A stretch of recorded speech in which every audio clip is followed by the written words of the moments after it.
हमेशा खुद का भला सोचें। जी हाँ, सिर्फ खुद का भला सोचें, क्योंकि दूसरों के बारे में बुरा सोचने से उनको तो कुछ फर्क पड़ेगा नहीं, लेकिन उनकी कामयाबी देखकर आपको दर्द तो खूब होगा। इसलिए सिर्फ खुद का ही सोचें। सोचो कि कैसे आप आपकी ज़िंदगी को बेहतर तरीके से जी सकें। अपने सपनों के बारे में सोचें। आपकी ज़िंदगी अगले 5 सालों में कैसी होगी, ये सोचें। दूसरों का बुरा सोचने में बिल्कुल भी समय ज़ाया ना करें। इससे आपका समय भी बचेगा और उस बचे हुए समय में आप कुछ अच्छा प्रोडक्टिव काम कर सकते हैं। इससे आप अपने सपनों को पाने में और करीब जा पाएंगे। बड़े बड़े सफल लोगों को पूछा गया कि आपकी सफलता का राज क्या है, तो वो बड़े बड़े लोग वो खुद को सेल्फिश कहते हैं। वो कहते हैं कि हमें दूसरों का बुरा सोचने के लिए बिल्कुल समय नहीं है, हम सिर्फ खुद का भला सोचते हैं। जी हाँ, खुद का भला सोचें और काम करते जाइए। और इसकी खुद का भला सोचने के कारण आप हमेशा सुकून की जिंदगी जी पाएंगे। हमेशा खुद का भला सोचें। इसका एक बेहतरीन नमूना मैं आपको एक स्टोरी के माध्यम से समझाना चाहूँगा। 2 दोस्त होते हैं, एक अंधा इंसान और एक लंगड़ा इंसान। अंधे इंसान को दिखता नहीं है, लंगड़े को चलना आता नहीं है। अंधा इंसान लंगड़े इंसान को चलने में मदद करता है और लंगड़ा इंसान अंधे इंसान को रास्ता दिखाने में मदद करता है।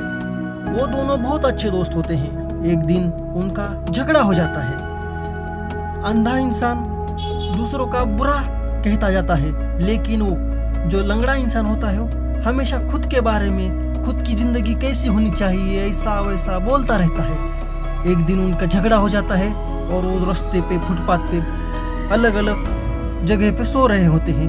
ऊपर से भगवान जा रहे होते हैं। भगवान उन अंधे और लंगड़े की एक एक विश पूरी करने के सोचते हैं और वहाँ जाते हैं। वो अंधे इंसान के पास जाते हैं। वो अंधे इंसान से पूछते हैं, बता तेरी इच्छा। वो अंधा इंसान बहुत गुस्से में होता है, दूसरों का बुरा सोचता होता है। वो अंधा इंसान कहता है, भगवान उस लंगड़े इंसान को उसकी आंखों पर बहुत घमंड है, उसे मेरी तरह अंधा बना दो। भगवान उस अंधे इंसान से फिर एक बार पूछते हैं, मैंने तुम्हारी इच्छा पूछी है। भगवान से वो अंधा इंसान कहता है, नहीं भगवान, जल्दी से जल्दी उस इंसान को मेरी तरह अंधा कर दो। भगवान तथास्तु बोलकर भगवान उस लंगड़े इंसान के पास जाते हैं और उस लंगड़े इंसान से पूछते हैं, बता तेरी इच्छा क्या है। वो लंगड़ा इंसान खुद का भला सोचता रहता है, उसके पास दूसरों का बुरा सोचने का समय नहीं होता। इसलिए वो लंगड़ा इंसान कहता है, भगवान मैं लंगड़ा हूँ, मुझे चलना नहीं आता, मुझे मेरे पैर ठीक कर दो और मुझे आपने बनाई हुई पूरी दुनिया देखनी है, घूमनी है। इसलिए मेरा पूरा शरीर पूरी तरह से ठीक कर दो और मुझे इस लंगड़ेपन की बेड़ियों से मुक्त कर दो। तो भगवान तथास्तु बोलकर चले जाते हैं।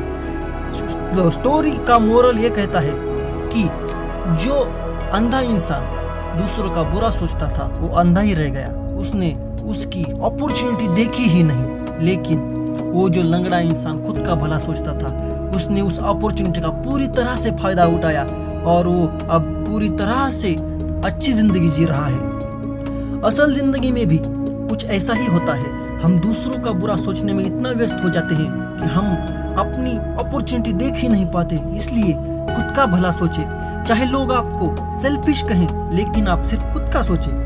Be the selfish and live with pride.